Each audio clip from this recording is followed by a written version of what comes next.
आज का कार्यक्रम शुरू होने वाला है। ভেরি নাইস ব্যাপার। বলো, কথা একদম পরিষ্কার শোনা যাচ্ছে, স্ক্রিন দেখা যাচ্ছে? Very nice, very nice. আর বল, খবর কি? নতুন ক্লাস, ফার্স্ট ক্লাস, কংগ্রাচুলেশন, 1 বছর বড় হয়ে গেলে। রেজাল্ট কেমন হলো 9-এর? রেজাল্ট বেরিয়েছে? অবশ্যই।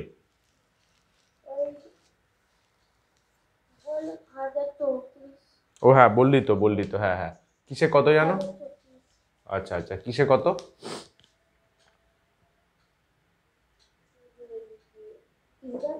হুম হুম হুম।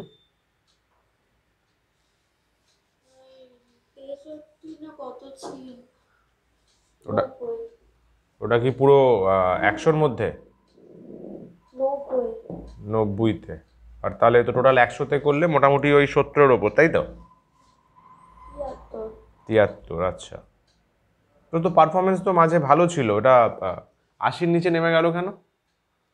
কোনো কারণ, স্পেশাল কিছু?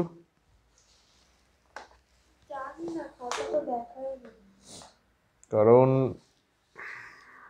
যাই হোক, তো শুরুর দিকে তো পারফরমেন্স ভালোই ছিল, তারপরে তো অনেকগুলো এক্সাম দিসনি, এটা কিন্তু একটা বড় ফ্যাক্টর, মাথায় রাখিস। ক্লাসের এক্সাম যদি ঠিকঠাক করে না দেওয়া হয়, প্র্যাকটিক্যালি কিন্তু নিজের প্রিপারেশান বোঝা যাবে না, এবং তার ফলে এর এফেক্ট কিন্তু ফাইনালেও পড়বে। তো নতুন বছর, নতুন ক্লাস, আমি এটাই আশা করব যে এবার প্রত্যেকটা এক্সাম যত কষ্টই হোক, যত কিছুই হোক না কেন, সিরিয়াসলি এসে দিবি। বুঝতে পারলি? অফলাইনে এক্সামগুলো হবে, এক্সামগুলো সিরিয়াসলি এসে দিবি, অফলাইনেই দিবি, কারণ বোর্ড এক্সাম তো আর অনলাইন হবে না, বোর্ড এক্সাম অফলাইন হবে। অফলাইনে দিলে এক্সামের ফ্লেভারটা থাকবে। টেস্ট না দিলে প্রিপারেশন স্ট্রং হবে না, হবে না ভাই, পসিবল না। যতই ভালো পড়াশোনা করো, যতই কিছু করো, যদি টিচারদের কাছে পরপর টেস্ট না দাও, কতটা কোথায় ভুল আছে, কোথায় ভুলে যাচ্ছি, সেগুলো যদি না জানো, এক্সাম ভালো হওয়া ভীষণ চাপের। তো যাই হোক, চলো স্টার্ট করা যাক তাহলে, স্টার্ট করা যাক। আচ্ছা, শুরুর একটু কিছু কথা বলে দিই, শুরুর কিছু কথা বলে দিই। আচ্ছা, এখানেই বলে দিই।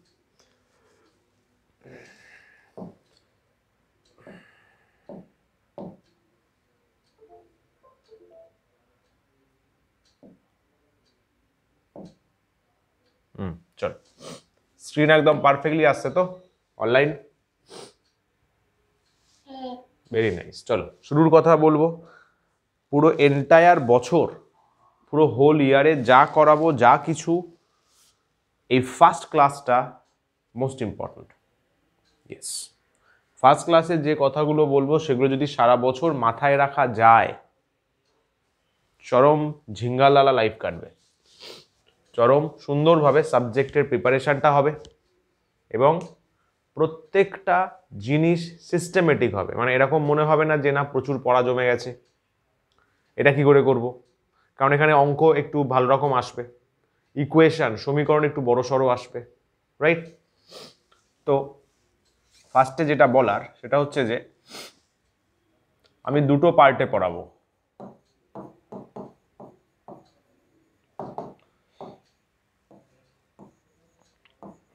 ফিজিক্স পার্ট সেপারেটলি পড়াবো, কেমিস্ট্রি পার্ট সেপারেটলি পড়াবো। আপাতত একদিনই হবে, ওখানে ডিভাইড করে নেবো, দরকার পড়লে এক্সট্রা ক্লাসেস দেওয়া হবে, সেটা ডিপেন্ড করছে সিলেবাসের ফ্লো কেমন আছে, চাপ নেই। ফিজিক্স কেমিস্ট্রি সেপারেটলি হবে। এটা কিভাবে করব? According to my schedule. একটা শিডিউল আমি পাঠাবো, দেখবে সেপারেটলি। প্রথমে ফিজিক্সের একটা চ্যাপ্টার করাবো, কেমিস্ট্রি একটা চ্যাপ্টার করাবো, পরপর ফিজিক্স হয়ে গেলে তারপরে কেমিস্ট্রি, আবার কেমিস্ট্রি হয়ে গেলে আবার ফিজিক্স, ফাইন। আচ্ছা, এবার বইয়েতে যত বই আছে ম্যাক্সিমাম আমাদের তোমার এতে ওয়েস্ট বেঙ্গল বোর্ডের সব বইতে কিন্তু মানে এ করে দেওয়া রয়েছে, মিশিয়ে দেওয়া আছে, কম্বাইন করে দেওয়া আছে। যেমন রাসায়নিক গণনা প্রথম দিকের সেগমেন্টে দেওয়া আছে, রাসায়নিক গণনা কিন্তু কেমিস্ট্রির পার্ট, ঠিক আছে। এই যে পরিবেশ, এই পরিবেশটা কিন্তু পরিবেশটা ফিজিক্স কেমিস্ট্রি দুজনেরই পার্ট, এটা বলা যায় না। পরিবেশটা ফিজিক্স কেমিস্ট্রি দুজনেরই পার্ট। গ্যাস কিছুটা ফিজিক্সের পার্ট, অনেকটাই গ্যাস হচ্ছে ফিজিক্সের পার্ট। তো ওইভাবে আমি ডিভাইড করে দেবো, পরপর ডিভাইড করে দেবো, সেইভাবে জিনিসটা পড়াবো। ওকে বস, এই হলো পারপাস। আচ্ছা, এইভাবে পড়াবো। এক্সাম প্যাটার্ন কি হবে? আজকে পরিবেশ শুরু করছি। পরিবেশটা এটা দেখি কোন সেগমেন্টে দেওয়া যায়, ফিজিক্স না কেমিস্ট্রি, ওটা একটু দেখে নিয়ে আমি শিডিউল পাঠানোর সময় গ্রুপে বলে দেবো, ঠিক আছে। চলো, এক্সাম প্যাটার্ন কেমন হবে আমার, এক মিনিট দাঁড়া, লুজ কানেকশন হচ্ছে।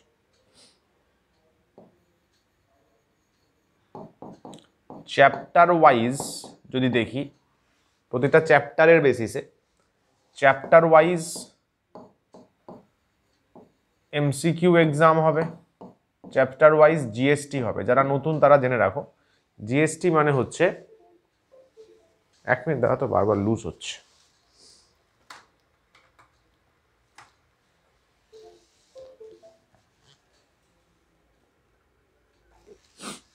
চল, জিএসটি মানে হচ্ছে general skill test.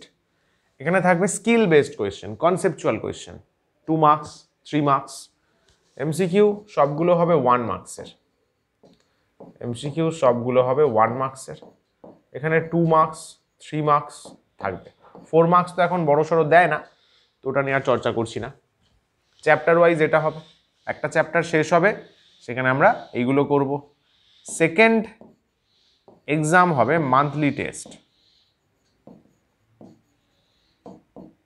Monthly test হবে last Sat and Sunday of each month. প্রত্যেক মাসের লাস্ট স্যাটারডে সানডে এই টেস্টটা হবে। এটা ফিক্সড, এটা একদম ফিক্সড শিডিউল প্রত্যেক মাসের, ঠিক আছে। ইচ অ্যান্ড এভরি মান্থের লাস্ট স্যাটারডে সানডে ওই মাসে যা যা করানো হয়েছে, ওই মান্থে যা যা করানো হয়েছে তার উপর হবে, সিম্পল, তার উপর হবে। ওই মাসে যদি 3টে চ্যাপ্টার করানো হয় 3টের ওপর হবে, 2টো হলে 2টোর ওপর হবে, রাইট। এই প্যাটার্ন। এমসিকিউ 10 মার্কসের হবে, জিএসটি তোমার 20 মার্কসের হবে। মান্থলি টেস্ট ডিপেন্ড করছে, 10 মার্কসেরও হতে পারে, 20 মার্কসেরও হতে পারে, ওটা যখন এক্সাম দেবে জানতে পেরে যাবে। থার্ড 3টে বড় এক্সাম হয় আমাদের একাডেমিতে। একটা হচ্ছে grand Mahalaya test, grand Diwali test, আর হচ্ছে গ্র্যান্ড নিউ ইয়ার টেস্ট। যারা ক্লাস 9-এ ছিলে তারা এটা দেওয়ার স্কোপ পাওনি, কারণ তোমাদের সেশন ডিসেম্বরে শেষ হয়ে যায়। বাট ক্লাস 10-এ দিতে পারবে, কারণ তোমাদের সেশন তো ফেব্রুয়ারি অবধি চলবে। 3টে বড় টেস্ট, এইগুলো হচ্ছে আমাদের একাডেমির তরফ থেকে একটা বড় টেস্ট। কি হয় এতে? 80% অ্যাবাভ পে এন্টায়ার ক্লাসের, মানে পুরো ক্লাস 10 মানে পুরো ক্লাস 10-এর সিবিএসসি, আইসিএসসি, ওয়েস্ট বেঙ্গল, এর মধ্যে পুরো এন্টায়ার ক্লাস 10-এর মধ্যে 80% অ্যাবাভ পে যে ফার্স্ট, সেকেন্ড, থার্ড র্যাঙ্ক করবে, তাকে আমাদের তরফ থেকে কিছু উপহারের ব্যবস্থা করা হবে। এটা প্রতি বছরই থাকে, এই বছরও তাই, কিন্তু এন্টায়ার ক্লাসের মধ্যে, ঠিক আছে, এন্টায়ার ক্লাসের মধ্যে। ফাইন, মানে আপাতত রুল এটাই আছে, এন্টায়ার ক্লাসের মধ্যে। পরে যদি ডিভাইড হয় দেখা যাবে, আপাতত হচ্ছে এন্টায়ার ক্লাসের মধ্যে। এই হলো এক্সাম প্যাটার্ন, ঠিক আছে, এই হলো আমাদের এক্সাম প্যাটার্ন। ওকে বস, ফাইন, ভেরি নাইস। আচ্ছা, আর কি বলবো, আর হচ্ছে নোটসের বিষয়ে, নোটস অ্যান্ড কপিজ, এটা তোমাদের ডাউট থাকে যে স্যার ব্যাপারটা কি করব। নোটসের জন্য প্রিন্টেড নোটস দেওয়া হবে, প্রিন্টেড নোটস দেওয়া হবে, সেগুলো ফিল আপ করতে হবে। যে জায়গাগুলো ফাঁকা থাকবে নোটসে সেগুলো তোমাকে পিডিএফ দেখে, এই যে যেটা আমি করাচ্ছি এটা পুরো পিডিএফ ফরম্যাটে গ্রুপে চলে যাবে, পিডিএফ দেখে ফিল আপ করতে হবে। খাতা কি করবো স্যার? খাতা তৈরি করার ক্ষেত্রে একটা ক্লাস ওয়ার্ক, হোমওয়ার্ক একটা খাতা বানিও। 2 নম্বর হচ্ছে জিএসটির জন্য একটা খাতা বানিও। জিএসটি পেজে দিলে কি হয়, তোমরা পেজগুলো হারিয়ে ফেলো, তারপরে কি হয়, ভুলে যাও যে কোথায় মিস্টেকটা হয়েছিল, তাই না? তো সেটা ভুলে গেলে পরে সেটা রেকটিফাই করা হয়ে ওঠে না, কারণ পরীক্ষার আগের দিন কোথায় কোথায় ভুল হয়েছিল সেগুলো দেখে গেলে ওই ভুলটা হওয়ার চান্স কমে যায়। তো সেটা তোমরা জিএসটিতে করছো, জিএসটির জন্য সেপারেট খাতা, ফাইন। এই মহালয়া, দিওয়ালি, নিউ ইয়ার এগুলোর জন্য পেজ দিয়ে দেওয়া হবে স্পেশালি, যেহেতু এগুলো স্পেশাল টেস্ট, এই ব্যাপার। আচ্ছা, এবার স্যার সিডব্লিউ এইচডব্লিউতে কি লিখবো? এখানে তোমরা লিখবে হচ্ছে শর্ট নোটস। শর্ট নোটস খুব দরকার ফাস্ট ফরওয়ার্ড প্রিপারেশনের জন্য। এক্সামের আগে সাপোজ একদিন আছে, পুরো তো নোটস কমপ্লিট করা পসিবল না, লাইন বাই লাইন, তাই তো? তাহলে শর্ট নোটস বানাবে। শর্ট নোটস কিভাবে বানাবে? In class, in live class. আমরা যে লাইভ ক্লাসটা করব, মানে একদম ডিরেক্ট যে ক্লাসটা এখন করছি, ওই ক্লাসে আমি বলবো এটা লিখে নাও, আমি বলে দেবো যে এই পার্টটা খাতাতে নোট ডাউন কর, ফাটাকসে লিখে নেবে। বলবো এই সমীকরণটা নোট ডাউন কর, হেডিং দিয়ে নোট করে নেবে। শর্ট নোটস, শর্ট নোটস দেখবে খুব হেল্পফুল হবে ফাইনাল মোমেন্টের প্রিপারেশনের জন্য, ফাইন। আর কি বলা যাবে? আর কিছু বাকি থাকছে? আর তো কিছু বাকি আপাতত মাথায় আসছে না। আর কি? ঠিক আছে, যখন মাথায় আসবে আবার বলে দেবো, ঠিক আছে? এতটুকু পুরো ক্লিয়ার অনলাইন? ভেরি নাইস, বাকি সবারই clear? Very good, very good, very good, very good, fantastic, fantastic, very nice. চলো শুরু করা যাক তাহলে, শুরু করা যাক। আচ্ছা, আরেকটা জিনিস, হ্যাঁ, কি বলে, ভিডিওস। সমস্ত ক্লাসগুলো এখন থেকে রেকর্ড হবে, কিন্তু ভিডিও হুটপাট দেয়া হবে না, এটা প্রোভাইড করা হবে যখন যদি তোমার ক্লাস মিস যায়। মিস কখন যেতে পারে? সাপোজ স্কুল এক্সাম আছে বা কোনো কারণে অসুস্থতা হয়ে গেল, তখন এগুলো দেয়া হবে, এমনি কিন্তু ক্লাস দেওয়া হবে না, ঠিক আছে? এমনি সবসময় তোমাদের লাইভ ক্লাসই করতে হবে। মিসড ক্লাস, যখন ক্লাস মিস হবে ডিউ টু ইমার্জেন্সি, তখন তোমাকে এই ক্লাসটার পুরো রেকর্ডিংস দেয়া হবে, এছাড়া কিন্তু নয়। হ্যাঁ, এছাড়া নয়। হ্যাঁ, আর কি বলবো, আর क्या बोलना चाहिए? ঠিক আছে, চলো আর কিছু নেই, স্টার্ট করি চলো। আচ্ছা, ফার্স্ট চ্যাপ্টার শুরু করছি একদম, এনভায়রনমেন্ট বা পরিবেশ। ইজি চ্যাপ্টার, 3টে মতো লেকচার আছে, 3টে লেকচারে সব কোয়েশ্চেন কভার করা আছে, maximum more than 90% question cover করা আছে, যা আসতে পারে, বুঝলে, যা এক্সামে আসে, যা এসেছে। তো বাস ভালো করে প্রিপেয়ার করতে পারলে আরামসে হয়ে যাবে। হ্যাঁ, একটা জিনিস, রিড অ্যান্ড রাইট, এটা তোমাদের সেলফ স্টাডির জন্য খুব ভালো, মনে রাখার জন্য ভালো।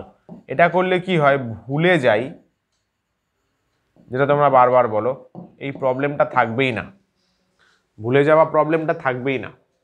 পড়তে হবে এবং লিখতে হবে। যদি শুধু পড়ো ডেফিনেটলি লাভ নেই, তাই না? খবরের কাগজ নয় এটা, শুধু পড়লাম। পড়বো যেটা, সেটা লিখতে হবে, লিখে পড়তে হবে, তাহলে কাজ জমে থাকবে না, সময়ে সময়ে কাজ হয়ে যাবে। সেলফ স্টাডির সময় লেখা এবং পড়া, একটা সূত্র পড়লে 5-10 মিনিট লাগলো, ওটাই প্রিপেয়ার করে নাও। শুরুতে যদি ভালো করে এগুলো করো তাহলে লাস্টে গিয়ে চাপ হবে না। যদি শুরুতে না করো, লাস্টে গিয়ে দেখবে 3-4টে চ্যাপ্টার হয়ে গেছে, তোমার একটাও মনে নেই। তখন তুমি শুরু করলে লেখা এবং পড়া, তখন কেস খেয়ে যাবে।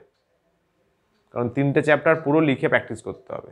তো যেটা ইনস্ট্যান্ট হবে সেটাই করে নিয়ে চেষ্টা করো 48 আওয়ার্সের মধ্যে। কারণ সায়েন্স বলছে, রিসার্চ বলছে 48 ঘন্টা পর্যন্ত যে কোনো মানুষের স্মৃতি দারুণভাবে স্ট্রং থাকে। এর মধ্যে একদম লিখে পড়ে নেওয়াটা দরকার।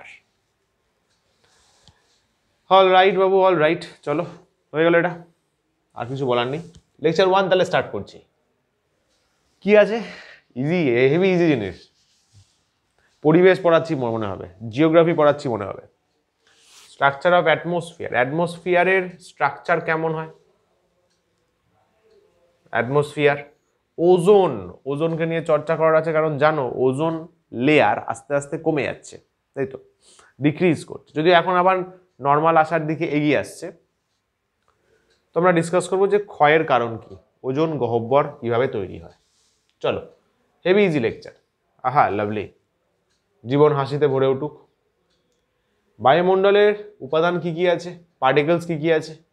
একটাকে বলবো গ্যাসীয় উপাদান, একটাকে বলবো জলীয় বাষ্প, তাই তো। গ্যাসীয় উপাদানের মধ্যে কারা পড়বে? নাইট্রোজেন পড়বে, অক্সিজেন পড়বে, কিছু অ্যামাউন্ট 1% মতো আর্গন পড়ে, আর some amount of carbon dioxide পড়ে, বাকি অনেক কিছু পড়তে পারে। এই 4জন হচ্ছে মেন। নাইট্রোজেন সব থেকে বেশি থাকে 78%, অক্সিজেন তারপরে অলমোস্ট 21%, আর্গন অলমোস্ট দেখ 1%-এর মতো, আর্গন অলমোস্ট 1%-এর মতো আছে। কার্বন ডাইঅক্সাইড কত? 0.03%, অত্যন্ত কম, কিন্তু তাতেও ভয়ানক। ভেবে দেখ, কম আছে কিন্তু তাতেও ভয়ানক। এই হলো বায়ুমণ্ডলের উপাদান, গ্যাসীয় উপাদান আর জলীয় বাষ্প। পড়াটা কি বলছে? সরি, স্তরগুলোর নাম জানো নিশ্চয়ই। টোটাল 6টা স্তর হয়। ক্ষুব্ধমণ্ডল বা ট্রোপোস্ফিয়ার। ক্ষুব্ধমণ্ডল কেন বলে? কারণ এই স্তরটায় ঝড় বৃষ্টি হয়। এটা হচ্ছে মাটি থেকে যে ফার্স্ট স্তর, ট্রোপোস্ফিয়ার। Troposphere, troposphere. তারপরে আছে শান্ত মণ্ডল বা স্তব্ধ, একদম শান্ত, স্টিল, স্ট্র্যাটোস্ফিয়ার। শান্ত কেন? এখানে ঝড় ঝঞ্ঝাট হয় না, বজ্র বিদ্যুৎপাত এখানে দেখা যায় না। তোমার যদি এক্সামে কোয়েশ্চেন দেয় বজ্র বিদ্যুৎপাত কোন স্তরে হয়, কি বলবে? অনলাইন বলো দেখি, বজ্র বিদ্যুৎ কোন স্তরে দেখা যায়? ক্ষুব্ধমণ্ডল বা ট্রোপোস্ফিয়ার। কোথায় দেখা যায় না? বলবো স্ট্র্যাটোস্ফিয়ার এবং তার ওপরেগুলোতে। এটা মাঝামাঝি আছে, মেসোস্ফিয়ার। 6টার মোটামুটি মাঝামাঝি। থার্মোস্ফিয়ার, এখানে তাপের একটা খেলা আছে, মানে এখানে টেম্পারেচার বেশি হয়। আমরা জানি ওপরে গেলে টেম্পারেচার কমে, পাহাড়ে গেলে তো কমে। থার্মোস্ফিয়ারে আবার টেম্পারেচার বেড়ে যাওয়ার ব্যাপার আছে, ওই জন্য বলছে তাপমণ্ডল। বাইরের অঞ্চল এক্সোস্ফিয়ার, বহিমণ্ডল বাইরের। সব থেকে বাইরে যেখানে ম্যাগনেটিক এফেক্ট কাজ করে, চুম্বক, আমরা পড়বো কারেন্ট চ্যাপ্টারে, চুম্বকের ঘটনাবলী যেখানে কাজ করে, যেখানে এফেক্ট করে, তাকে বলা হয় ম্যাগনেটোস্ফিয়ার। তাহলে কি নাম হলো? Troposphere, stratosphere, mesosphere, thermosphere, exosphere, magnetosphere. একবার পড়ে নাও নিজেরা।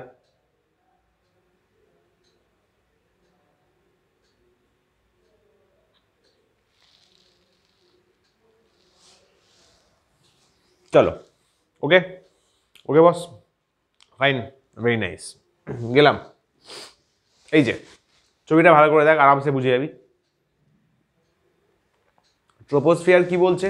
0 থেকে প্রায় 18 কিলোমিটার পর্যন্ত। এটা বিভিন্ন বইতে বিভিন্ন লেখা থাকে, তো ঠিক আছে।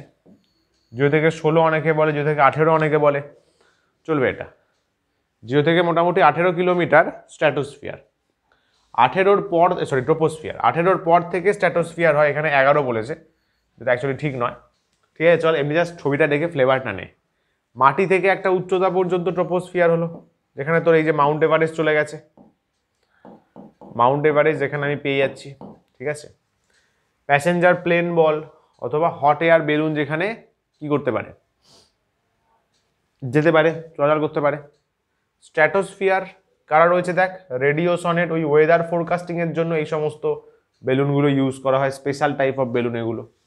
মেসোস্ফিয়ার বেসিক্যালি তোর উল্কাপাত হয়, উল্কাপাতের জায়গা যেখানে উল্কাগুলোতে আগুন ধরে যায়, বুঝলি। মেটিওরোলজিক্যাল রকেট, ওয়েদার ফোরকাস্টিং এর রকেট যে অঞ্চলে রাখা হয়, মেসোস্ফিয়ার। থার্মোস্ফিয়ারে কি হয়, জিওগ্রাফিতে পড়েছিস, অরোরা বোরিওলিস, অরোরা অস্ট্রালিস, কি রে পড়েছিস তো, অনলাইন বল। ভেরি নাইস, ওগুলো আবার এখানে পড়তে হবে। জিওগ্রাফি ভাই, পুরো জিওগ্রাফি, পরিবেশ আর জিওগ্রাফির মিক্সচার চ্যাপ্টারটা। এক্সোস্ফিয়ার, এক্সোস্ফিয়ারে বেসিক্যালি স্যাটেলাইটগুলো থাকে, স্পেসশিপ বাগেরা ওখানে যাতায়াত করে। আর লাস্টেরটা হচ্ছে ম্যাগনেটোস্ফিয়ার, লাস্টেরটা হচ্ছে ম্যাগনেটোস্ফিয়ার, ঠিক আছে, একদম এক্সোস্ফিয়ারের বাইরেটা। খেয়াল কর এখানে টেম্পারেচার কমেছে কিন্তু, -56 হয়েছে। খেয়াল কর এখানে বেড়ে গেছে কিন্তু, -56 থেকে -2.5 না, তো টেম্পারেচার বেড়ে গেল। আবার এখানে কমে গেল, খেয়াল কর। আবার এখানে ভয়ানক বেড়ে গেছে ভাই, 1200। তারপরে মোটামুটি বাড়তেই থাকে, তারপরে বাড়তেই থাকে, ঠিক আছে, ফাইন। তাহলে একবার কমলো, বাড়লো, কমলো, তারপরে একদম ধোঁয়া বাড়তে থাকবে। আরও ডায়াগ্রাম দেখ, এটা দেখ, আরামসে বোঝা যাবে। এ দেখ, ট্রোপোস্ফিয়ার এখানে 20 কিলোমিটার বলেছে, তো এই 18 থেকে 20 হলো এটা। নিচেরটা ট্রোপোস্ফিয়ার আছে। আচ্ছা, তারপরে স্ট্র্যাটোস্ফিয়ার, স্ট্র্যাটোস্ফিয়ারে দেখ একটা সাদা মতো লেয়ার আছে, এটা হচ্ছে ওজোনোস্ফিয়ার, ওজোন লেয়ার, ওখানে ওজোন বেশি পরিমাণে আছে। তারপরে আছে মেসোস্ফিয়ার, উল্কাপিণ্ড হচ্ছে। থার্মোস্ফিয়ার, থার্মোস্ফিয়ারে খেয়াল রাখবো একটা দারুণ জিনিস দেওয়া আছে কিন্তু, ইম্পর্টেন্ট, এটা কারমান লাইন। এটা কি স্যার, এটা তো আগে শুনিনি। আরে যেখানে স্যাটেলাইটগুলো রাখা হয়, একটা ইমাজিনারি লাইন, ইমাজিনারি একটা বৃত্ত বলতে পারিস, বৃত্ত বা গোলক বলা ভালো, পৃথিবীর চারপাশে কারমান লাইন, যেখানে বেসিক্যালি তোর স্যাটেলাইট বা রকেট ফকেটগুলো রাখা হয়, যে লাইনে রাখা হয়, তারপর ওখান থেকে যেখানে পাঠানোর দরকার, মঙ্গল গ্রহে পাঠাবো সেদিকে পাঠানো হয়, চাঁদে পাঠাবো চাঁদে পাঠানো হয়, কারমান লাইন বলে। কোথায় থাকে কিন্তু এটা জিজ্ঞাসা করে, কারমান লাইন কোথায় থাকে, থার্মোস্ফিয়ারে থাকে। কারমান লাইন কোথায় থাকে, থার্মোস্ফিয়ারে থাকে। এতটুকু ক্লিয়ার হলো, ঠিক আছে, গেলাম।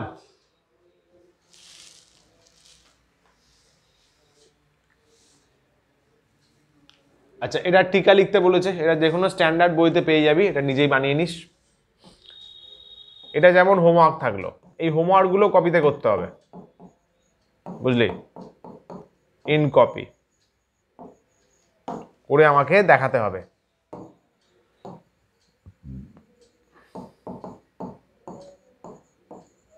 আমাকে দিয়ে চেক করিয়ে নেবে। 6টা যে স্তর আছে, প্রত্যেকটা বিষয়ে কি করবে, 6টা করে পয়েন্ট লিখবে, 6টা করে পয়েন্ট, ওকে, চল। আচ্ছা, বলছে হোমোস্ফিয়ার আর হেটেরোস্ফিয়ার মানে কি। হোমোস্ফিয়ার মানে সেম সেম, হেটেরো মানে আলাদা আলাদা। বায়ুমণ্ডলের নিম্নাংশ মানে স্ট্র্যাটোস্ফিয়ার, ট্রোপোস্ফিয়ার অঞ্চল, প্রায় 85 কিলোমিটার পর্যন্ত এই অঞ্চলে উপাদান গ্যাস যেগুলো আছে, nitrogen, oxygen, argon, carbon dioxide, জল, এদের অনুপাত খুব একটা চেঞ্জ হয় না, অলমোস্ট সেম থাকে, পুরো এই 85 কিলোমিটার জুড়ে অলমোস্ট সেম থাকে। তো এদেরকে বলা হয় সমমণ্ডল বা হোমোস্ফিয়ার, সমমণ্ডল বা হোমোস্ফিয়ার, রাইট। হেটেরো কি বলছে, যেখানে উপাদান স্থির থাকবে না, বায়ুমণ্ডলের উপাদান গ্যাসগুলির অনুপাত স্থির থাকে না, তাকে বলা হয় বিষমমণ্ডল বা হেটেরোস্ফিয়ার। বিষম হেটেরো, আর হোমো মানে সেম সেম, সমমণ্ডল। এই অঞ্চল ভূপৃষ্ঠের ওপরে 85 কিলোমিটার থেকে প্রায় 1000 কিলোমিটার, ইয়াস 85 ক্রস করে যাব। তারপর থেকে দেখব বায়ুর যে উপাদানগুলো আছে, নাইট্রোজেন, অক্সিজেন, এক্সেট্রা এক্সেট্রা, ওগুলোর অনুপাত সেম থাকছে না। 1 কিলোমিটার করে উঠবো, দেখবো 1%, 2%, 10% হারে ডিক্রিজ করছে, কারণ যত উপরে যাবি তত হাইড্রোজেন হিলিয়াম বেশি পাবি। বিষম মণ্ডলে নাইট্রোজেন বেশি ঘনত্বযুক্ত হওয়ায় সবচেয়ে নিচের দিকে থাকবে লজিক্যাল। নাইট্রোজেনের আণবিক ভর কত বল দেখি, তনুশ্রী বল, অনলাইন।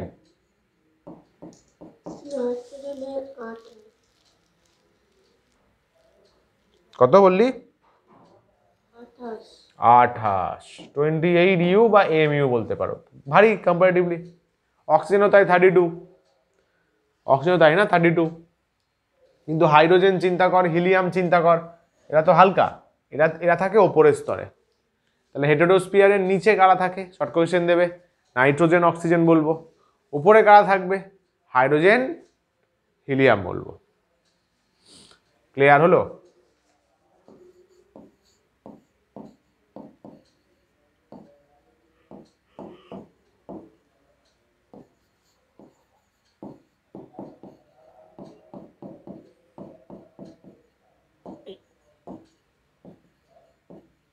বল, ঢুকলো মাথায়?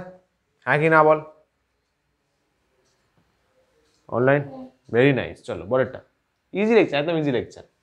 এই যে ট্রোপোস্ফিয়ারকে আমরা ক্ষুব্ধ বলছিলাম, আর স্ট্র্যাটোস্ফিয়ারকে শান্ত বলছিলাম, শান্ত, স্টিলনেস, চিল মাইন্ড। কেন কেন? ট্রোপোস্ফিয়ারে কি আছে? ধূলিকণা আছে, হ্যাঁ স্যার। জলীয় বাষ্প আছে, হ্যাঁ স্যার। মেঘ আছে, আরে হ্যাঁ স্যার। ঝড়, বৃষ্টি, বাদল, বজ্র, বিদ্যুৎ সব হবে এই অঞ্চলে। প্রাকৃতিক ঘটনাগুলো হবে, কারণ এত কি আছে, ধূলিকণা, জলীয় বাষ্প, মেঘ, এগুলো সব ইমপিউরিটিস, তাই না? পিওর তো জিনিস নয় এগুলো, এটা তো থাকা উচিত নয়। যার জন্য এখানে ঝড় বৃষ্টি সব হবে, ক্ষুব্ধমণ্ডল। উল্টো দিকে ট্রোপোস্ফিয়ারের ওপরে যে স্ট্র্যাটোস্ফিয়ার আছে, ওখানে কোনো মেঘই নেই, বা থাকলেও অত্যন্ত কম, ভেরি ভেরি লেস। তাহলে এই স্তরের সামান্য পরিমাণ ধূলিকণা থাকে, একদমই অল্প থাকে, প্রায় জলশূন্য। তাহলে ঝড় বৃষ্টি বায়ুপ্রবাহ হবে কি করে? জলীয় বাষ্প থাকলে তবে তো হবে। তাহলে সেই আনন্দে কি বলা হচ্ছে? এটাকে বলা হচ্ছে শান্ত মণ্ডল। স্ট্র্যাটোস্ফিয়ারকে শান্ত মণ্ডল আখ্যায়িত করা হলো। ক্লিয়ার হলো? ফুল clear? Very nice, clear, fine. চলো গেলাম। এই যে অরোরা বোরিওলিস, অরোরা অস্ট্রিয়ালিস, কুমেরু প্রভা, সুমেরু প্রভা, এদেরকে একসাথে বলে মেরুজ্যোতি। কি হয় বলছে দেখ, থার্মোস্ফিয়ারের 100 থেকে 400, থার্মোস্ফিয়ার মনে আছে তো? থার্মোস্ফিয়ার 100 থেকে 400 কিলোমিটার পর্যন্ত অঞ্চলকে আমরা বলি আয়োনোস্ফিয়ার, তাই তো? এখানে কারণ প্রচুর সংখ্যক আয়ন থাকে। থার্মোস্ফিয়ারের একটা অঞ্চল হচ্ছে আয়োনোস্ফিয়ার, এখানে প্রচুর আয়ন থাকে। আর কারা থাকে? অক্সিজেন, নাইট্রোজেন থাকে। সূর্য থেকে বিচ্ছুরিত উচ্চ শক্তি সম্পন্ন গামা রশ্মি এবং এক্স রশ্মির প্রভাবে আয়নিত হয়। ভালো কথা বলেছে কিন্তু। এই শব্দগুলো টিচাররা চেক করেন যে এগুলো লিখেছে কিনা।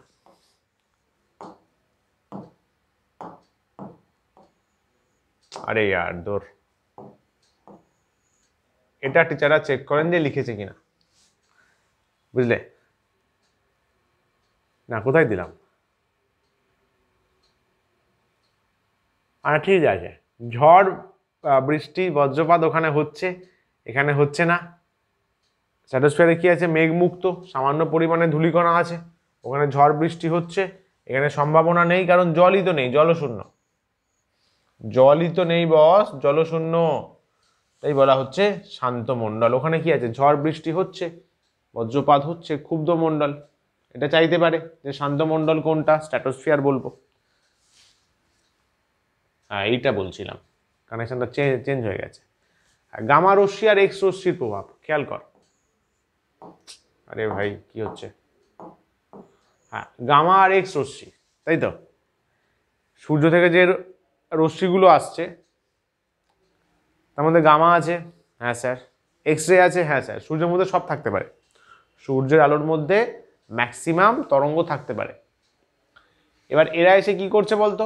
নাইট্রোজেন আর অক্সিজেনকে এরকম করে দিচ্ছে, O+, O2+, NO+, এগুলো আয়ন, কিন্তু আয়ন। এবং কি হবে? প্লাস তৈরি হলে কি হয়? ইলেকট্রন বেরোয় না ইলেকট্রন ঢোকে? বল দেখি, অনলাইন বল।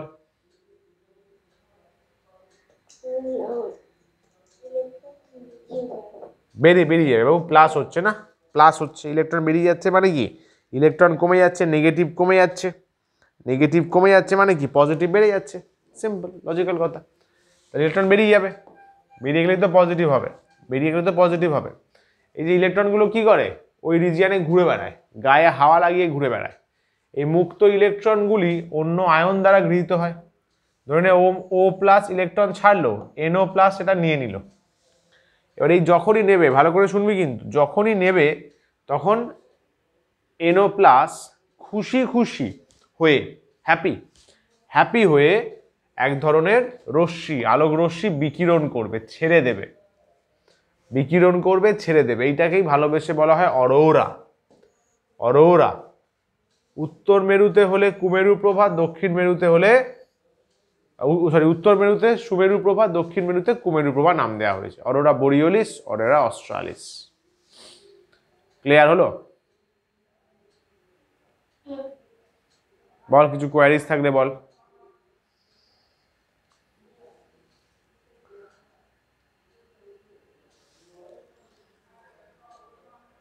ঠিক আছে, এগোই, সব একদম ওকে। তাহলে এই স্লাইড 11 পর্যন্ত মনে কোনো প্রশ্ন? অনলাইন বল। ভেরি নাইস, চলো এই দেখ, আহা lovely diagram, such a lovely diagram, wow কত সুন্দর লাগছে বলতো, ওয়াও ডায়াগ্রাম। এটা বেসিক্যালি পৃথিবীর উত্তরা দক্ষিণ গোলার্ধে তো কিছু নেই, বাদ দিয়ে উত্তর গোলার্ধে নরওয়ে বাগেরা থেকে খুব ভালো দেখা যায়। দারুণ ভিউ আছে, দারুণ মেসমারাইজিং ভিউ। এত জায়গার মধ্যে দেখতে পাচ্ছিস, এটা একটা ছোট্ট একটা বাড়ির প্লট আছে, হোটেল বাগেরা কিছু হবে। সাচ আ লাভলি বিউটি, যিনি তুলেছেন তিনিও সেরা ভাই, সেরা। ওকে, আরো দেখ, আহা চমৎকার চমৎকার। এগুলো সবই ইলেকট্রন বেরিয়ে আসছে, বেরিয়ে এসে অন্যটায় ঢুকছে, যখন অন্যটায় ঢুকছে সে আলো ছাড়ছে, সেই আলোগুলো যদি আমাদের দৃশ্যমান রেঞ্জের মধ্যে আসে, দেখার স্কোপে পাই, তাহলে এরকম কালারফুল সুন্দর তৈরি হবে। হেভি হেভি না, চরম না? চলো, এটা ভালো প্রশ্ন, যে বায়ুর তো চাপ আছে, বায়ু তো প্রেসার দেয়, চাপ দেয়, কিন্তু আমরা সেই চাপ থাকার সত্ত্বেও অনুভব করি না কেন? বল দেখি কেন? বায়ু তো প্রেসার দেয়, বায়ু কিন্তু ভালো প্রেসার দেয়, তারপরেও আমরা চাপ অনুভব করি না কেন? বাতা, বল দেখি।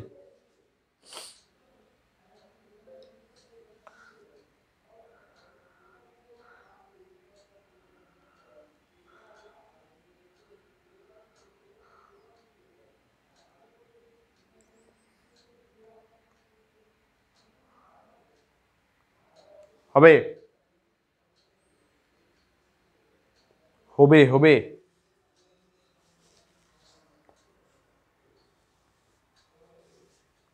হ্যালো, আছিস তো? ঘুমাচ্ছিস? ক্যা বাত। তার না হওয়ার চাপ অনুভব করার না করার একটাই কারণ, বোথ সাইড চাপ সেম হয়ে যায়। বায়ুর উপাদানগুলির ভর বর্তমান, ভাই যার ভর আছে সে চাপ দেবে। ভূপৃষ্ঠের ওপর বায়ুর চাপ সর্বোচ্চ, ভূপৃষ্ঠে বায়ু পুরো সলিড পেয়ে যাচ্ছে না, দুমদুম করে প্রচুর পরিমাণে চাপ দেয়। আমাদের শরীরে উপস্থিত তরল গ্যাসীয় পদার্থ দ্বারা প্রদত্ত চাপ বায়ুচাপের সমান হয়, ব্যাস। আরে ভাই, আমাদের শরীরেও গ্যাস আছে, তরল পদার্থ আছে, রক্ত তো পুরো তরলই, সেও চাপ দেয়, সেও চাপ দেয়। বায়ু চাপ দিচ্ছে আমাদের, বায়ু আমাদের চাপ দিচ্ছে। আমাদের রক্ত কি বললো, এই আমিও চাপ দেবো, এই আমি চাপ দেবো, দেখি কি আমায় চাপ দিচ্ছে। তো ও চাপ দিল, দুটো চাপ সমান হয়ে গেল, কেটে গেল, পরস্পরকে প্রশমিত করে দিল, যার জন্য আমরা বায়ুর চাপ অনুভব করতে পারি না। পাহাড়ে গেলে আবার অন্য খেলা হয়, পাহাড়ে গেলে কি হয়, বায়ুর চাপ কম হয়, তাই তো? বা উষ্ণতা কমলে কমলে কমলে যেমন শীতকালে বায়ুর চাপ কম, টেম্পারেচার কম না, কিন্তু আমাদের শরীর কি রয়েছে, একদম গরম আছে ভাই, আর চাপ দেবো চল, ব্যাস চাপ দিতে যায়, চামড়া ফেটে যায়। শরীরের ভেতর থেকে চাপ দিতে গেলে কি হয়, শীতকালে চামড়া ফাটে, বা পাহাড়ের দেশে চামড়া ফেটে যায় না কেন? কারণ শরীর চাপ দিয়ে চামড়া ফাটিয়ে দেয় ভেতর থেকে। ক্লিয়ার হলো, বোঝা গেল? অনলাইন বল। Very nice, very very nice. এটা পুরনো পদ্ধতি জানো, এবার বলে দিই। পরিচলন, পরিচলন মানে কি বলছে, তাপ যাবে, এগিয়ে যাবে, তার একটা পদ্ধতি। এই প্রক্রিয়ায় তরল ও গ্যাসীয় পদার্থের উত্তপ্ত কণাগুলি, খেয়াল করবে, নিজেরাই নিজেরাই উষ্ণতর অংশ থেকে শীতলতর অংশে যাবে, নিজেরা যাবে, নিজেরা, সেলফ, আমি নিজে যাব, নিজে যাব, ঠিক আছে, এনার্জি পার্সেল করতে আমি নিজে যাব, তাহলে উত্তপ্ত কণাগুলো নিজেরাই বেরিয়ে যায়, একে বলা হয় পরিচলন বা কনভেকশন। বুঝলে? পরিচলন স্রোতটা কি? আরে ভাই, এতে একই জিনিস হবে না? উত্তপ্ত হলে তার আয়তন প্রসারণের জন্য ঘনত্ব কম, এটা ভালো জিনিস, এটা এখন বুঝতে পারবে না, এটা বুঝতে পারবে তাপ চ্যাপ্টারে। এখন জাস্ট মনে রাখো কি বলছে, যদি উত্তপ্ত করা হয়, করলে কি হবে, আয়তন বাড়বে, ফুলবে ফুলবে, টেম্পারেচার বাড়লে আয়তন বাড়বে, আয়তন বাড়লে কি হবে, ঘনত্ব কমে যাবে না, rho equals to M by V. তো ভি যদি বাড়ে, ভি যদি বাড়ে ব্যস্তানুপাতিক, তাহলে রো কি হবে, কমে যাবে, রো কমে যাবে, ঠিক কথা। তাহলে কি বলছে, তখন উত্তপ্ত তরল বা গ্যাসীয় পদার্থ হালকা হয়ে কি হয়, উপরের দিকে ওঠে, আর উপরের শীতল অংশ নিচের দিকে নেমে আসে, এরকম ব্যাপার। নিচের অংশ উপরে উঠছে, উপরের অংশ নিচের দিকে নামছে, সমঝা? ঠিক আছে, নিচের দিকে নামছে, আমার নিচ থেকে গরম হয়ে উপরের দিকে উঠছে, ইটস আ কন্টিনিউয়াস প্রসেস, চলতে থাকবেই, অনেকক্ষণ ধরে চলবে এটা। হলো? এই যে চক্রটা তৈরি করলি, চক্র, এটাই হচ্ছে পরিচলন স্রোত, কনভেকশন কারেন্ট। পরিচলন মানে হচ্ছে কনভেকশন, ইংলিশগুলো মনে রাখি, কারণ কিন্তু এখন ইংলিশ বেসড কোয়েশ্চেন প্রচুর দেয়। হ্যাঁ, কনভেকশন, ঠিক আছে, পরিবহন তো কন্ডাকশন। বল রে, ক্লিয়ার একদম? Very nice.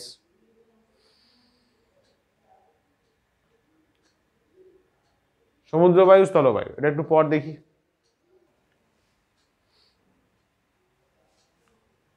বল, পড়লি? পরিচলন যে স্রোতটা আছে, বাস্তব যদি উদাহরণ চায়, ছোটবেলায় পড়েছিস, দুজন আছে নাকি? পরিচলন স্রোত বাস্তবে কারা আছে? দুজন আছে, আর প্রচুর আছে, কিন্তু দুটো হচ্ছে সব থেকে বড় এক্সাম্পল, সমুদ্রবায়ু, স্থলবায়ু। মনে রাখতে হবে বাবু, পরিচলনে কিন্তু কণাটাই নিজের জায়গা পাল্টায়। কি বললাম? পরিচলনে যে কণা আছে, যে কণা আছে, সে কিন্তু ইটসেলফ নিজের জায়গা চেঞ্জ করে, তাই তো? সে কিন্তু নিজে থেকেই নিজের জায়গা চেঞ্জ করে। ফাইন, তো তাই বলছে সমুদ্রবায়ু, স্থলবায়ু। আচ্ছা, এটা জানিস নিশ্চয়ই, বাণী, ইম্পর্টেন্ট কথা শর্ট কোয়েশ্চেনের জন্য। বাণীগুলো আমাদের হেল্প করবে শর্ট কোয়েশ্চেন সলভ করার জন্য। সমুদ্রবায়ু দিনের বেলায় প্রবাহিত হয় এবং সন্ধ্যার দিকে তীব্রতা বাড়ে। কি বললো? বল, কি বললো? সমুদ্রবায়ু দিনের বেলায় প্রবাহিত হয়, সন্ধ্যার দিকে তীব্রতা বাড়ে, ভালো কথা। তাহলে নিশ্চয়ই স্থলবায়ু হলে উল্টো হবে, স্থলবায়ু দিনের বেলায় কম প্রবাহিত হয়, দিনের বেলায় কম প্রবাহিত হয়, আর রাত্রিবেলায় প্রবাহিত হয়। স্থলবায়ু রাত্রিবেলায় প্রবাহিত হয়, ওটা সন্ধ্যা আছে, এটা হয়ে যাবে ভোরবেলা। কিরে, ভোরবেলার দিকে তীব্রতা বাড়বে, এই দেখ, এটা লেখাই আছে, স্থলবায়ু সন্ধ্যাবেলায় প্রবাহিত হতে শুরু করে, সমস্ত রাত্রি ধরে প্রবাহিত হয়, ভোরবেলায় তীব্রতা, ও মাই গুডনেস, তীব্রতা, এগুলো কারেকশন করিস নোটস পেলে, তীব্রতা বেড়ে যায়। ঠিক আছে, ক্লিয়ার? ওকে। আরে ঘুমাচ্ছিস নাকি? অনলাইন বল, কি বললি? ঠিক আছে তো, ঘুমাচ্ছিস না তো? আরে ঘুম পেলে একটু হাঁটতে শুরু কর, ফোনেই তো দেখছিস, ফোন নিয়ে হাঁটতে শুরু কর, অসুবিধা কি আছে? এত টেকনোলজি সায়েন্স দিচ্ছে, ফাটিয়ে ইউটিলাইজ কর। আচ্ছা, এদের ব্যাখ্যা লিখবে তোমরা, এটা হোমওয়ার্কে দেয়া হলো, ঠিক আছে? Do it your self. এই যে ছবি দেখে নাও সুন্দরভাবে, ছবি দেখে নাও কি বলছে। কি বলছে দেখ, এটা হচ্ছে ডে সিজন, এই যে ডে সিজন লেখা আছে দেখ, কঠিন বস্তু আগে গরম হয়, কঠিন বস্তু আগে গরম হয়, তাহলে ল্যান্ড আগে গরম হবে, কঠিন বস্তু আগে গরম হয়, ল্যান্ড আগে গরম হবে, তাই তো। সমুদ্র কম্পারেটিভলি কুল থাকবে, ঠান্ডা থাকবে, কুল থাকবে, তাহলে এখান থেকে ওয়ার্ম এয়ার, গরম বায়ু এদিকে যাবে। কেন স্যার? আরে ভাই ল্যান্ড তো গরম আছে, সমুদ্র থেকে ঠান্ডা বায়ু এদিকে আসবে। হ্যাঁ স্যার, কারণ সমুদ্র ঠান্ডা আছে। এইটাই তো বাবু পরিচলন স্রোত, এটাই তো পরিচলন স্রোতকে বোঝাচ্ছে, এটাই আমাদের বিখ্যাত পরিচলন স্রোতের এক্সাম্পল। কারেক্ট। নিচটা দেখ উল্টো, নিচটা কখন আছে? নাইট টাইমে আছে, নাইট টাইমে আছে। নাইটে কি রয়েছে? ল্যান্ড। এই দেখ, ল্যান্ড যত তাড়াতাড়ি গরম হবে তত তাড়াতাড়ি ঠান্ডা হবে। যেমন আমাদের মানুষদের ক্ষেত্রে হয় না, যে যত তাড়াতাড়ি রাগ করে সে তত তাড়াতাড়ি ঠান্ডা হয়ে যায়, রাগও তাড়াতাড়ি করে, ঠান্ডাও তাড়াতাড়ি হয়, তাই তো। তাহলে ল্যান্ড তাড়াতাড়ি কুল হবে, তাহলে ল্যান্ডের দিক থেকে কে যাবে? কুল ব্রিজ যাবে, ঠান্ডা বাতাস যাবে। সমুদ্র গরম আছে, কম্পারেটিভলি গরম আছে, তাহলে ওখান থেকে ওয়ার্ম বাতাস আসবে, বুঝলি? বোঝা গেল? ল্যান্ডের দিক থেকে ল্যান্ড ব্রিজ যাচ্ছে, সমুদ্র থেকে গরম বাতাস আসছে, ওগুলো মাথায়। ঠান্ডা বাতাস যেদিক দিয়ে আসে বাবু তার রেসপেক্টে নামটা দেওয়া। এখানে খেয়াল কর, ল্যান্ড কুল আছে, তাহলে ল্যান্ড ব্রিজ। কুল থেকে হটের দিকে, কুল হতে সবাই পছন্দ করে, ভেরি কুল, ভেরি কুল। এখানেও তাই, ওপরটায় সমুদ্র কুল ছিল তাহলে সি ব্রিজ হয়ে গেল, নিচটায় ল্যান্ড কুল ছিল তাহলে ল্যান্ড ব্রিজ হয়ে গেল। বল, একদম ক্রিস্টাল ক্লিয়ার? অনলাইন একদম ক্লিয়ার, ফুল clear? Very nice, very very nice, clear clear clear, fantastic. চলো, হলো এটা অ্যাটমসফিয়ারের মোটামুটি টুকটাক গল্প জানা গেল। নেক্সট বলছে ওজোন লেয়ার। স্ট্র্যাটোস্ফিয়ারের ওপরের দিকে ভূপৃষ্ঠ থেকে মোটামুটি 16, ভূপৃষ্ঠ সাপেক্ষে, ভূপৃষ্ঠ থেকে না কিন্তু ভূপৃষ্ঠের ওপরে, ওপরে এটা ভূপৃষ্ঠ আছে, এটা আর্থ আছে, আর্থ, বুঝলি? এইটা ধরে নে 16 কিলোমিটার, আর এইখানে একটা লেয়ার আছে 30 কিলোমিটার বাবু, এইটা হচ্ছে ওজোন লেয়ার, এটা হচ্ছে ওজোন লেয়ার। 16 থেকে 30, বিভিন্ন বইতে বিভিন্ন থাকে, মোটামুটি এটাই। কোনো বইতে 15 থেকে 32 থাকে, এবার এক্স্যাক্টলি তো আর মাপা যায় না গিয়ে যে চলো ফিতা দিয়ে মেপে দেখি, না ভাই, পসিবল না, পসিবল না, তাই না? ওই জন্য বলছে 16 থেকে 30 কিলোমিটার পর্যন্ত যে অঞ্চলটা আছে তাকে আমরা নাম দিয়েছি ওজোনোস্ফিয়ার, কারণ ওখানে ওজোন গ্যাস ভালো পরিমাণে আছে, ওজোন স্তর বা ওজোনোস্ফিয়ার বলা হয়েছে। মোটামুটি 16 থেকে 30, দেখ 16 থেকে 30 মানে খেয়াল করছিস, 16 থেকে 30 মানে খেয়াল কর ট্রোপোস্ফিয়ার কিন্তু ক্রস করে যাচ্ছে, তাই না? গেলাম। এই যে ওজনের কি হচ্ছে, ওজোন স্তরে, ওজোন স্তর আস্তে আস্তে ক্ষয়ে যাচ্ছে, তাই তো। তাহলে সূর্য রশ্মি যে আলট্রাভায়োলেট যে ক্ষতিকর এফেক্টটা আছে সেটা পৃথিবীতে প্রবেশ করছে, কারণ ওজোন কি করে? ওজোন সূর্যের আলট্রাভায়োলেট রশ্মিকে শোষণ করে নেয়। আবার বলি, ওজোন সূর্যের আলট্রাভায়োলেট রশ্মিকে শোষণ করে নেয়, অ্যাবজর্ব করে, অ্যাবজর্ব করে। তার ফলে কি হয়? সে আলট্রাভায়োলেট রশ্মি পৃথিবীতে এসে পড়ে না। আলট্রাভায়োলেট কি ক্ষতি করে আমাদের? চামড়ার ক্যান্সার সৃষ্টি করে, গাছপালার ফটোসিনথেসিসে বাধা দেয়, পাতার মধ্যে ছিদ্র করে দেয়, বুঝলে? ওজোন সেটাকে আটকায়, ওজোন সেটাকে আটকায়। কিন্তু প্রেজেন্ট টাইমে পলিউশন এত বেড়ে গেছে, এত দূষণ, এত দূষণ, এত দূষণ, বিশেষ করে সিএফসি যেগুলো আছে, সিএফসি জাতীয় যৌগ বা হ্যালন জাতীয় যৌগ, এরা ইউজ করার ফলে কি হয়েছে? তোমার ওজোন স্তর আস্তে আস্তে ক্ষয় হতে শুরু করেছে। তার ফলে ইউভি গুলো ডাইরেক্ট চলে আসছে পৃথিবীতে, স্কিন ক্যান্সার বাড়ছে, গাছপালার ফটোসিনথেসিস মানে বিঘ্ন ঘটছে, তার ফলে কোয়ালিটি অফ ফুড ভালো হচ্ছে না, তাই তো। আচ্ছা, মনে রাখবে, মনে রাখবে ইউভি 3 রকমের হয়, ইউভি রে। এটা শর্ট কোশ্চেনে আসতে পারে, এটা unknown type of short question. UV A, UV B, UV C, 3 ধরনের ইউভি রে হয়। তার মধ্যে ওজোন কাকে আটকায় জানো? ইউভি সি কে আটকায়। এবং মজার ব্যাপার, এটা কিন্তু বেশ ভালো রকম ক্ষতিকর। ইউভি এ, ইউভি বি সবই ক্ষতি করে, বাট তাও ইউভি সি একটু বেশি ক্ষতিকর আর কি, ঠিক আছে? তো ওজোন কি করে সবগুলোকেই সব ইউভিকেই ম্যাক্সিমাম আটকানোর চেষ্টা করে, ইউভি সিটাকে আটকানো বিশেষ করে দরকার, ঠিক আছে? এই দেখানো হচ্ছে, দেখ ওজোন লেয়ার কমে যাচ্ছে কার জন্য? CFC, chloro fluoro carbons, chloro fluoro carbons, chloro fluoro carbons. পাশের ছবিটা দেখ, এটা আরো সুন্দর ডায়াগ্রাম দেওয়া আছে। এটা হচ্ছে ওজোন লেয়ার। সূর্যরশ্মি আসলো, ইউভি আসলো, দেখ কিছু ইউভি কেও ফেরত পাঠিয়ে দিল, কিন্তু গহ্বর হবার ফলে কিছু ইউভি পৃথিবীতে ঢুকে যাচ্ছে। বল রে, কনসেপ্ট ক্লিয়ার হলো? Very nice, very nice. আহা, ওফ, চমৎকার ডায়াগ্রাম না? এটা হচ্ছে ওজোন লেয়ার। জাস্ট ডায়াগ্রামটা ফিল কর যে আরে ভাই চরম তো সুন্দর কালারফুল ডায়াগ্রাম।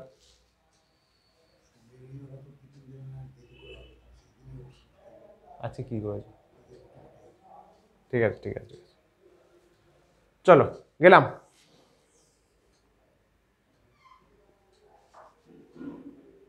এই দেখ, যা বললাম সেটাই দেখ, বলা আছে, দেখ ভালো করে দেখ।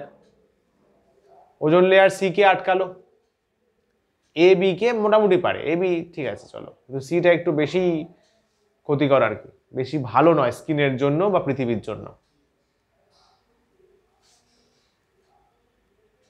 ওকে, গেলাম। গুরুত্ব চিল্লিয়ে ওটাই বলা হলো, ফটাফট পড়ে নাও।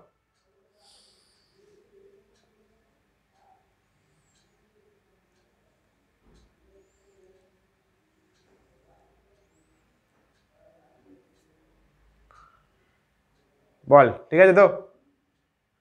ওজোন স্তর কিসের মতো কাজ করে? ছাতার মতো কাজ করে, আমব্রেলা। আমাদের আমব্রেলা কি করে? বৃষ্টি রোদ থেকে বাঁচায়। ওজোন স্তর ছাতার মতো কাজ করে, কি থেকে বাঁচায়? ক্ষতিকর অতিবেগুনি রশ্মি। এবং যদি জিজ্ঞাসা করে যে কোন অতিবেগুনি, বলবে ইউভিসি, মেনলি ইউভিসি, ঠিক আছে? টিচার আরো ইম্পেরেস হয়ে যাবে, সুন্দরভাবে ইম্পেরেস হয়ে যাবে। এই স্তরকে ওজোন ছত্র বলা হয়। ছত্র মানে ছাতা, ছত্র। গেলাম।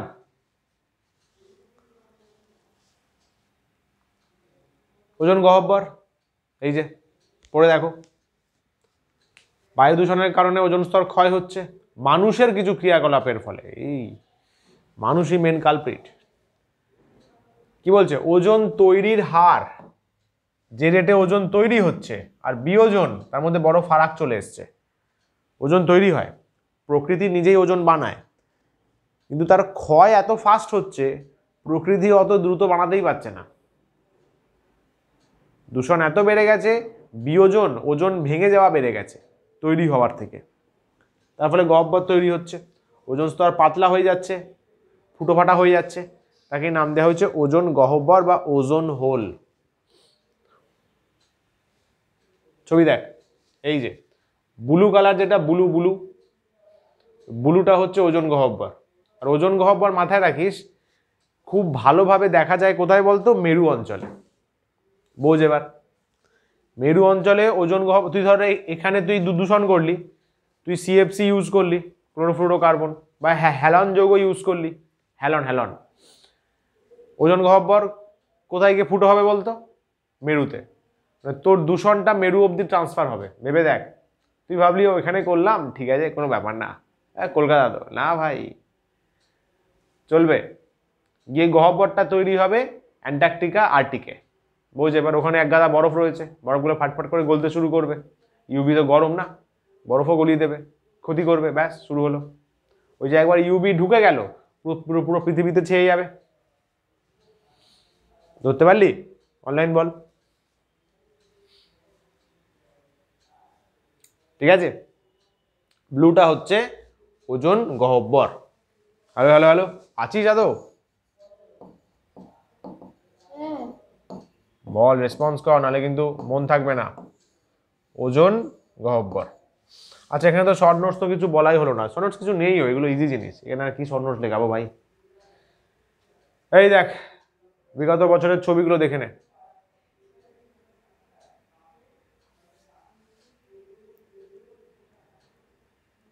খেয়াল করেছিস 2019 দেখ অনেকটা বেড়ে গেছে, যদিও বাকি সময়ও বেড়ে যাওয়াই ছিল, কিন্তু 2019-এ খেয়াল কর স্প্রেড করছে আস্তে আস্তে, মহাদেশগুলোর দিকে চলে আসছে। কি রে, তাই তো?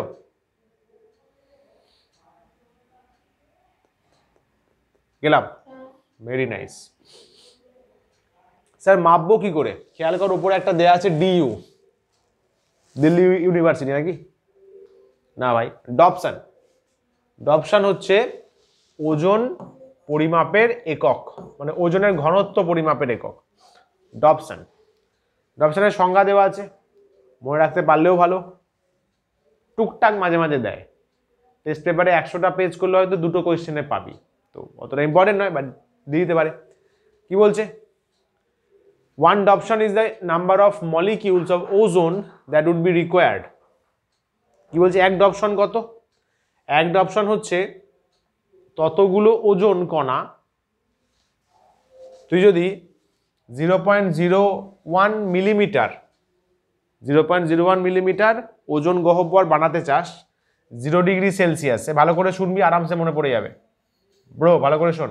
0.01 মিলিমিটার ওজন ঠিক কতটা চওড়া তুই ওজন লেয়ার বানাবি 0 ডিগ্রি সেলসিয়াসে 1 অ্যাটমসফিয়ার প্রেসারে, তোর যতগুলো ওজন লাগবে, নাম্বার অফ মলিকিউলস অফ ওজন, তাকে বলা হয় 1 Dobson। ইজি ব্যাপার। 0.01 মিলিমিটার থিকনেসের ওজন গহ্বর বানাবো, সরি ওজন গহ্বর না, ওজন লেয়ার বানাবো 0 ডিগ্রি সি টেম্পারেচারে 1 ATM প্রেসারে। যতগুলো ওজন কণা লাগবে, নাম্বার অফ মলিকিউলস অফ ওজন, তাকেই বলবো আমরা ওজন, সরি 1 Dobson। 1 Dobson, বুঝতে পারলি? 0.01 millimetre 0 degree Celsius 1 atmospheric pressure. বল এবার। Very nice. তাহলে 1 Dobson 0.01 মিলিমিটারের থিক চওড়া আমরা ওজন স্তর বানাবো 0 degree Celsius temperature 1 ATM pressure, যতগুলো ওজন কণা লাগিবে উহাকেই বলা হয় 1 Dobson। মিটে গেল। সৃষ্টি ওজন স্তর কি বলছে দেখ, সূর্যের বিকিরণের মধ্যে অতিবেগুনি রশ্মি পৃথিবীতে এসে পড়ে, এটা ভালো লাইন দেখ, 3টে ভাগ আছে বলা হলো, মনে কর ইউভি, ইউভিবি, ইউভিসি। দেখা গেছে ইউভিসি আর ইউভিবি স্ট্র্যাটোস্ফিয়ারে উপস্থিত অক্সিজেন অণুকে ভেঙে অক্সিজেন পরমাণুকে পরিণত করো। সি আর বি, বললাম না সি ক্ষতিকর, বিও হালকা ফুলকা ক্ষতিকর, ইউভি এ একটু ভদ্রলোক। এই যে ইউভি সি আছে, ইউভি বি আছে, অক্সিজেনকে ভেঙে অক্সিজেন পরমাণু বানায়। এই পারমাণবিক অক্সিজেন আণবিক অক্সিজেনের সাথে যুক্ত হয়ে ওজোন বানায়। দারুণ ব্যাপার। এইভাবে ইউভিকা আটকে গেল না, ইউভি আটকে গেল। খেয়াল কর, দেখ অক্সিজেন আছে, ইউভি বি আর ইউভি সি কি করছে? ও আর ও তৈরি করছে, তাই তো? O2 আর ও মিলে তৈরি হচ্ছে O3 তৈরি করছে। খেয়াল কর এইটা কিসের ডট কেন? এদেরকে বলে বাবু র্যাডিক্যালস। এই কেন বলে বাংলায় র্যাডিক্যালকে কি বলে রে? আরে বলে যাচ্ছি, ফ্রি র্যাডিক্যাল বলে, বাংলাটা মনে পড়ছে না, একটু বই দেখে নিস। ফ্রি র্যাডিক্যাল হচ্ছে মানে বাবু এরা প্রচন্ড রিঅ্যাক্টিভ হয়। না সমযোজিত কোভ্যালেন্ট, এরা হাইলি অ্যাক্টিভ হয়, বুঝলি, প্রচন্ড রিয়াকশন করতে ভালোবাসে। তো এরা তৈরি হয়ে সঙ্গে সঙ্গে পাশে অন্য অক্সিজেনকে পেয়ে যায়, তার সাথে ফাট করে জুড়ে যায়, জুড়ে গিয়ে ওজোন বানিয়ে দেয়। এইভাবে অ্যাকচুয়ালি প্রকৃতিতে ওজোন তৈরি হয়, অক্সিজেন ভেঙে ওজোন তৈরি হয়। এবার তুই বলবি স্যার অক্সিজেন কমে যাচ্ছে না, আরে সে তো যাবেই, সে তো যাবেই অল্প বিস্তর, কিছু করার নেই। ঠিক আছে, ক্লিয়ার হলো? ওজোন কিভাবে তৈরি হয় বোঝা গেল? বেশ, এবার তৈরি যে রেটে হচ্ছে, ক্ষয় ভাই আলাদা লেভেলে চলছে, ক্ষয় তো বেশি দ্রুত হচ্ছে। এই যে ধ্বংসের কারণ ক্লোরোফ্লুরোকার্বন সিএফসি, নাইট্রোজেনের অক্সাইড ঘাপলা করে, আর হ্যালোন যৌগ। হ্যালোন হচ্ছে একটা গ্রুপ বাবু, হ্যালোন হ্যালোজেনের group, halogen fluorine chlorine bromine iodine তার একটা গ্রুপ।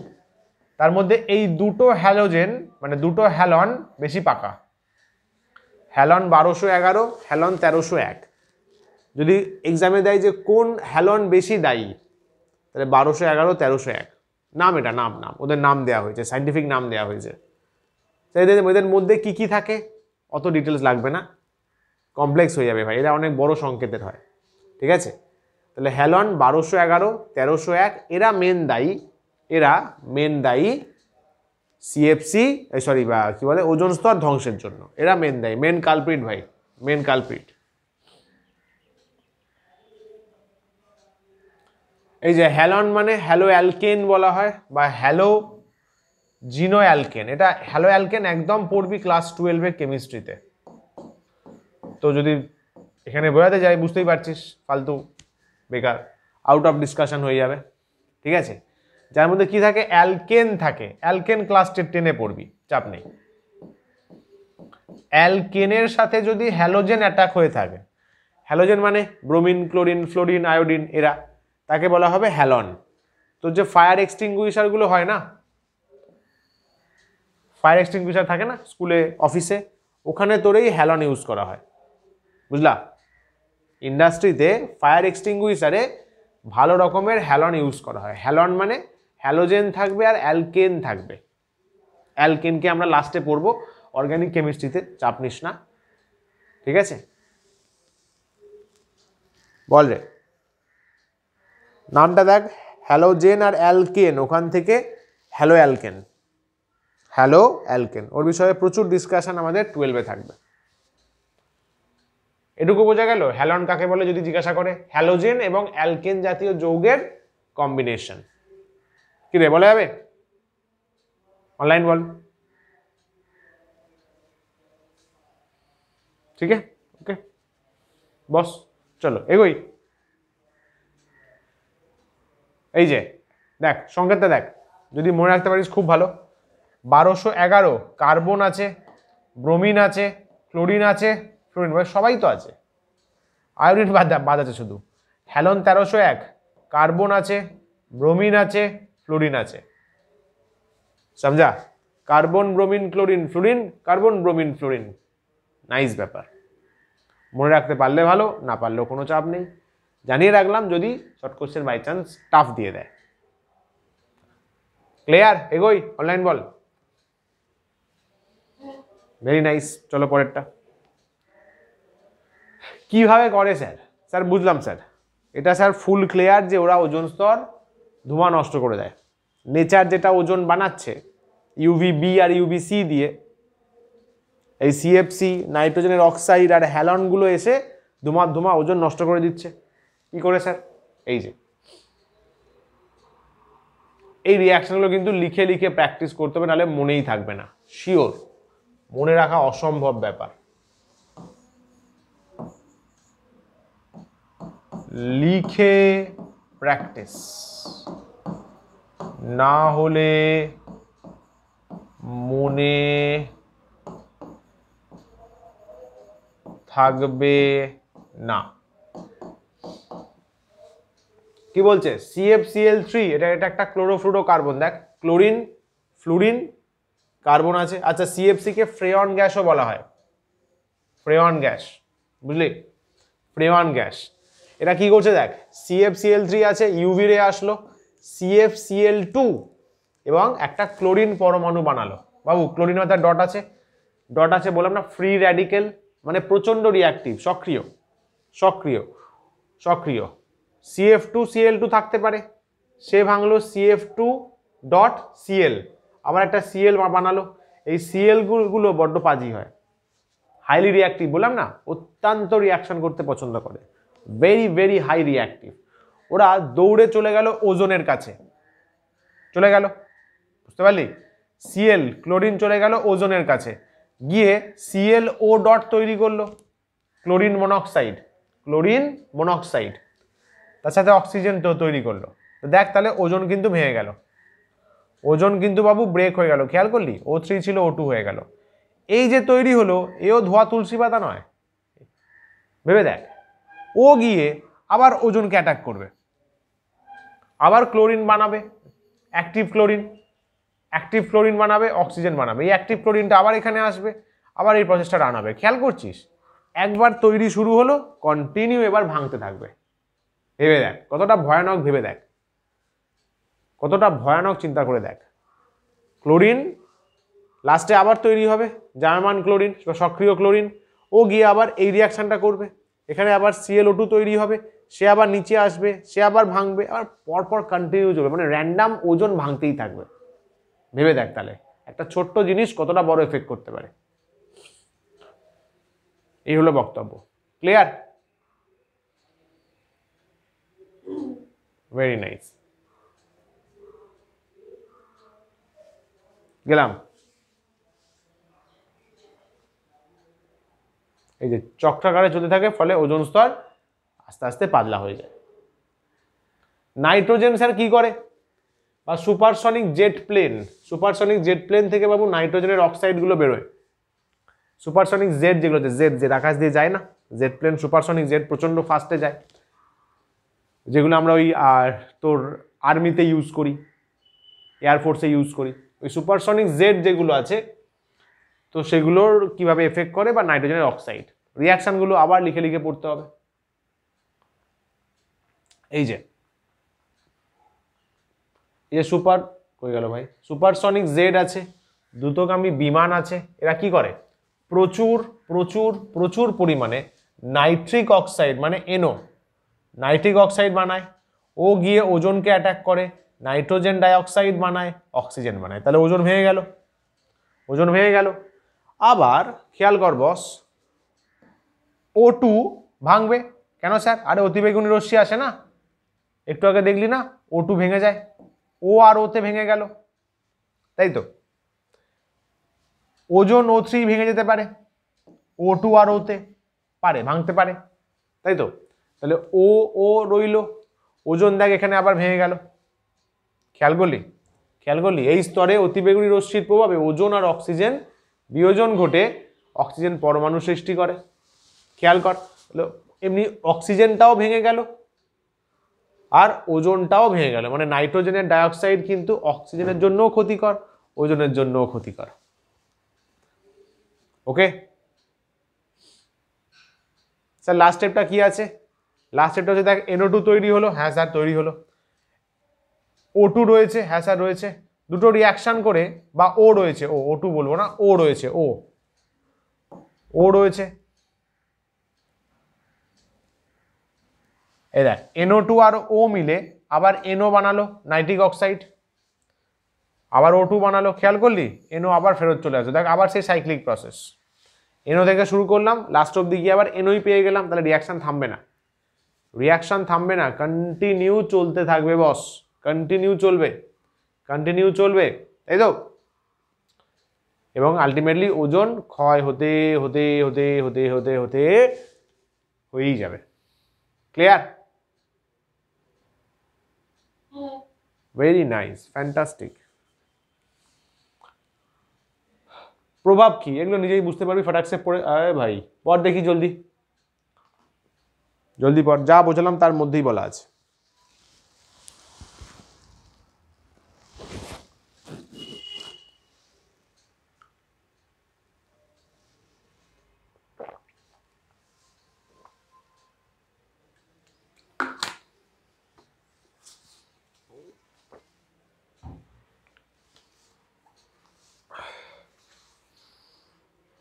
ডান, ভেরি নাইস। বল, কোনো ডাউট বল।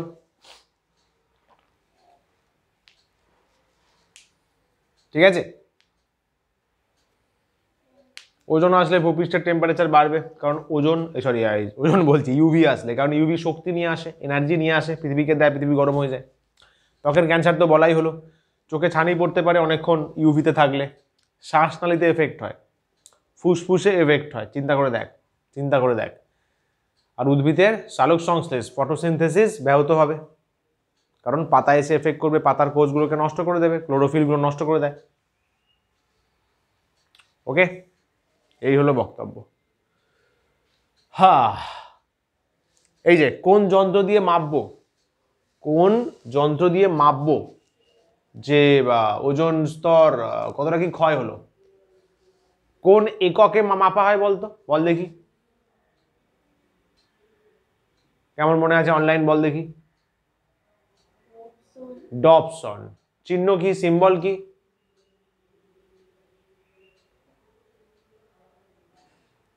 ভুলে গেছে। আরে ভাই, ডপসনের চিহ্ন কি? কিলোগ্রাম যেমন কেজি। ডিইউ, আরে ডিইউ, দিল্লি ইউনিভার্সিটি, আরে ডিইউ। ফাইন। যন্ত্রটার নাম হচ্ছে ডপসন স্পেকট্রোমিটার, ওই এককের নামেই যন্ত্র।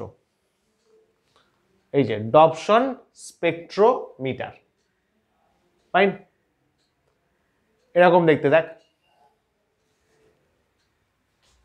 দেখে নে 10 সেকেন্ড। ডপসন স্পেকট্রোমিটার, ওজন কতটা আছে এখানে আরামসে মেজার করা যাবে, আরামসে কিছু সেট আপ করে আরামসে মেজার করা যাবে। এটা দেখ,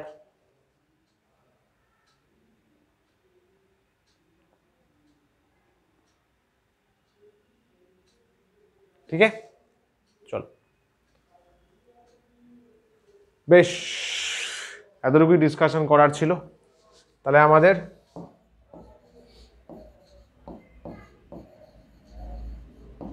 পরিবেশ লেকচার 1 ডান।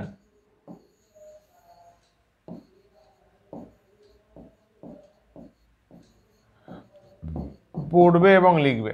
আচ্ছা, তুই নোটস কিভাবে আনতে আসবি অনলাইন?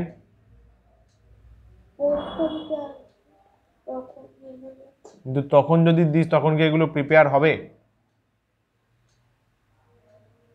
তখন তো অনেক দেরি হয়ে যাবে, কারণ তুই বরঞ্চ একটা কাজ কর, তোর জন্য আমি এই পরিবেশের 3টে নোটস, বাবু মাসে অ্যাটলিস্ট তোকে 2বার আসতেই হবে নোটস নেওয়ার জন্য, ঠিক আছে? এটা 15 দিনে একবার করে আসতেই হবে, কিছু করার নেই, অনলাইন করলে এটা করতে হবে না। তো কি করা যাবে তোর জন্য? তাহলে এই চ্যাপ্টারে আমি 3টে নোটসই, এখানে মোটামুটি আমি 3টে মতো লেকচার করাবো চিন্তা করেছি, 3টে মতো আমি রেডি রাখছি।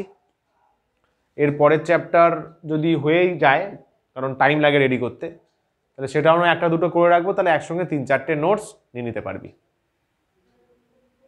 বুঝলি? এখন আপাতত বইটা একটা রিভাইজ করে নে, বুকটা জাস্ট, বুক জাস্ট রিড করলেই হবে, বুক রিড করলে হবে, নোটটা সিনসিয়ারলি করতে হবে, কারণ নোটটা অনেকগুলো বই মিলিয়ে লেখা, নোট মেন।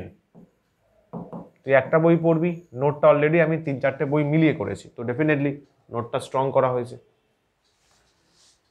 ওকে, তাহলে তাই কর। তাহলে আজকে কি বার? আজকে বুধবার, তাহলে তুই দেখ শনি রোববার যদি আসতে পারিস, কাল পরশুর মধ্যে আমি পুরো রেডি করে রাখছি, 3টে বা 4টে নোট, একদম এসে নিয়ে যাবি, ঝিঙালালা হয়ে যাবে, ঠিক আছে না? তো বাস বন্ধুগণ, আজকের যাত্রাপালা এখানেই শেষ হলো। আই হোপ সবাই সেশন এনজয় করেছো, ভেরি নাইস। ঠিক আছে, চল তাহলে, ভালো থাক, সুস্থ থাক, টাটা, bye bye, take care, all the very best. चलो चलिए बंधु, आज का कार्यक्रम यहीं पर समाप्त होता है। आप सभी का धन्यवाद, thank you, thank you, thank you. Wish you all the very best, keep smiling, dreams and dedications is the main thing. Thank you so much, all the very best, thank you, tada।